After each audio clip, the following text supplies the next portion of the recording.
राष्ट्रिय स्वतन्त्र पार्टीका वरिष्ठ नेता बालेन शाह झापामा राजनीतिक गतिविधि अगाडि बढाएसँगै सभापति लामिछाने पनि राजनीतिक गतिविधि अगाडि बढाउने भएका छन्। उनले आज मात्रै सामाजिक सञ्जालमा स्ट्याटस राख्दै लेखेका छन्, आदरणीय आमा बुबा दिदी बहिनी तथा दाजुभाइहरू, सामान्य ठानेको चोटको संक्रमणको कारण जीवनमा पहिलो पटक अस्पतालमा केही दिन बिताएर आरामपछि आजबाट सार्वजनिक जीवनमा फर्किँदैछु। यो ऐलान, संकल्प र प्रतिबद्धताका साथ फर्कदैछु कि देशमा अब जे हुनेछ त्यो घटना हुने छैन, इतिहास हुनेछ। परिवर्तनको यो इतिहास नेपाली जनताले शानदार उत्सवका साथ आफ्नै हातले आफ्नै मतपत्रबाट लेख्नेछन्। अपदस्थ 2/3 सरकारले जबरजस्ती मेरो शरीरमा हालिदिएको विष निकाल्दै र पखाल्दै देशैभरिका अदालतहरू धाउदा धाउदा थाहा छैन म देशका कति ठाउँमा पुग्न सक्छु, तर मेरो प्रयास बढीभन्दा बढी जनसमुदायसँग प्रत्यक्ष संवादकै लागि हुनेछ। म सिंहदरबार पुग्न होइन, सिंहदरबार बदल्न माग्दैछु घण्टीमा भोट। दलहरूका मसियाहरूले राज्यको हरेक धमनीबाट भरेको विष निकाल्न माग्नेछु तपाईको भोट। एकाध पुल, एकाध भवन र एकाध सडकका तस्बिर बेच्ने कस्मेटिक सुधारमा मेरो कुनै रुचि छैन। कुशासनको मुख्यालय भएको सिंहदरबारबाट नै नीलो क्रान्ति सुरु गर्ने प्रष्ट म्यान्डेट बिना हामी हार्नु र जित्नुको कुनै महत्त्व हुने छैन। वर्षौं अघि रोपिएको अस्थिरताको बिउ हुर्केर ठूलो वृक्ष बनेको छ।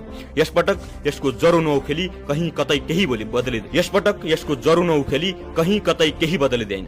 म कहाँ छु र मेरो के हुन्छ भनेर इतिहासको बेक रोक्ने हक हामी कसैलाई छैन। यो देशको भविष्य बदल्ने क्रान्तिका लागि म थप त्याग र कठोर भन्दा कठोर तपस्याका लागि बिल्कुल तयार छु। मेरो नाम इतिहासको कुन पानामा लेखिन्छ वा मेटिन्छ मलाई त्यो परवाह छैन, तर यो देशका सन्ततिको सुनौलो भाग्य मेट्ने र भाग्य लेखिएका त्यही निधारमा ताकेर गोली ठोक्ने विरुद्ध क्रान्तिको घण्टी बजिसकेको छ। अब अन्तिम पर्दा उठ्न बाँकी छ, त्यो पर्दा हामी मिलेर उठाउनेछौँ।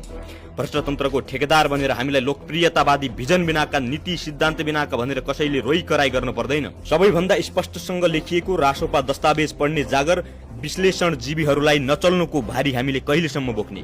विचार, सिद्धान्त, नीति सबै भएका भनिएका तपाईहरूको नियत, कार्यक्षमता सब देखियो हो। अब थप नदेखाउनुस्, नपढाउनुस्। देश रसातलमा पुग्दा पनि भट्ट्याएर नसकिएका तपाईका विचारहरू तपाईहरूलाई नै मुबारक। भारी भरकम शब्दहरू प्रयोग गरेर राजनीतिलाई कम्प्लिकेटेड बनाउनै पर्दैन। प्राप्त उपलब्धि सहितको लोकतन्त्र हामी जोगाउँछौं, नसके जनता छन्। आफ्नो राजनीतिक दोकान र सटर रंग्याउने छुट सबैलाई छ, तर यो देशको अमुख नेताले होइन, जनताले जोगाएका हुन्। तिनै जनताको ताकतको बलमा मतपत्र मार्फत हामी सुशासनको घण्टी बजाउँदै विकास, कूटनीति र अर्थ राजनीतिको शानदार युगारम्भ गर्न चाहन्छौँ। तिनै जनताको ताकतको बलमा मतपत्र मार्फत हामी सुशासनको घण्टी बजाउँदै विकास, कूटनीति र अर्थ राजनीतिको शानदार युगारम्भ गर्न चाहन्छौँ।